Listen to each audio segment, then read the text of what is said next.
Thanks for taking care of me. Like most elementary schools, it was typical to have a parade of students in and out of the health clinic throughout the day. We dispensed ice for bumps and bruises, band-aids for cuts, and liberal doses of sympathies and hugs. As principal, my office was right next door to the clinic, so I often dropped in to lend a hand and help out with hugs. I knew that for some kids, mine might be the only one they got that day. One morning, I was putting a band-aid on a little girl's scraped knee. Her blonde hair was matted, and I noticed that she was shivering in her thin little sleeveless blouse. I found her a warm sweatshirt and helped her pull it on. "Thanks for taking care of me," she whispered as she climbed into my lap and snuggled up against me.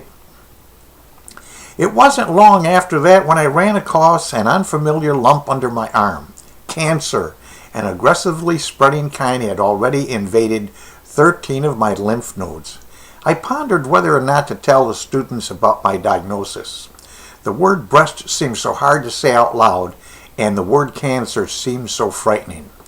When it became evident that the children were going to find out one way or another, either the straight scoop from me or possibly a garbled version from someone else, I decided to tell them myself.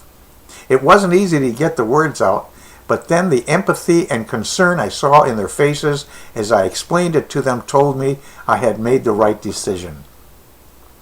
When I gave them a chance to ask questions, they mostly wanted to know how they could help me. I told them that I would really like best would be their letters, pictures, and prayers. I stood by the gym door as the children filed solemnly out. My little blonde friend darted out of the line and threw herself into my arms.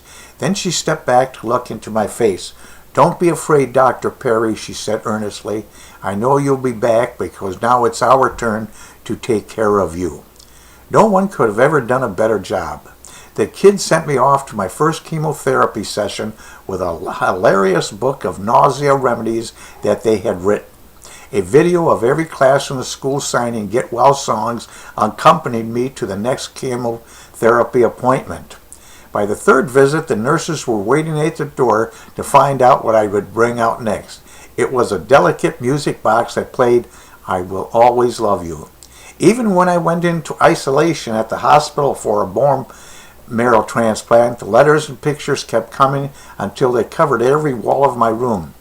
Then the kids traced their hands onto colored paper, cut them out, and glued them together to make it a freestanding rainbow of helping hands.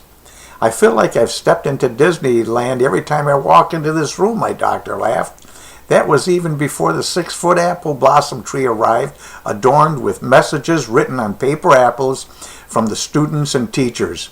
What a healing comfort. I found it being surrounded by these tokens of their caring. It was just great. At long last, I was well enough to return to work. As I headed up the road to the school, I was suddenly overcome by doubts. What if the kids had forgotten all about me? I wonder what they would do if they don't want a skinny, bald principal. What if I caught sight of the school marquee as I rounded the bend? "Welcome back, Dr. Perry," it read. As I drew closer, everywhere I looked were pink ribbons. Ribbons in the windows, tied on the doorknobs, even up the trees. The children and staff wore pink rubber ribbons too.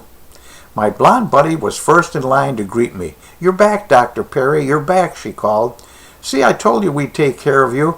As I hugged her tight, in the back of my mind, I fairly heard my music box playing, "I Will Always Love You."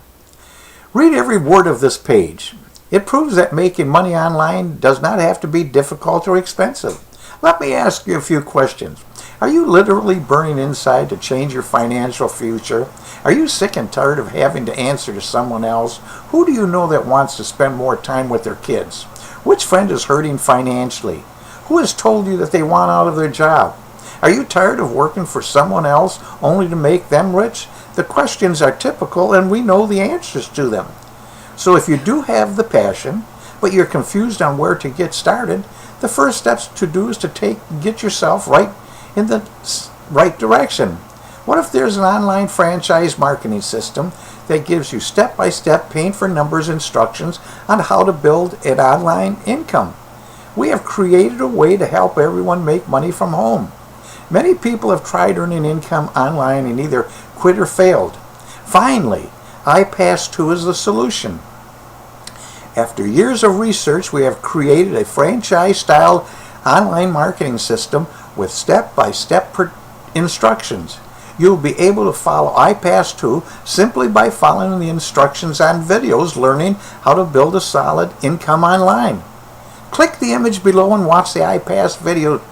My friend Kevin will explain the system. And it really works, believe me. This is Vince Pangori.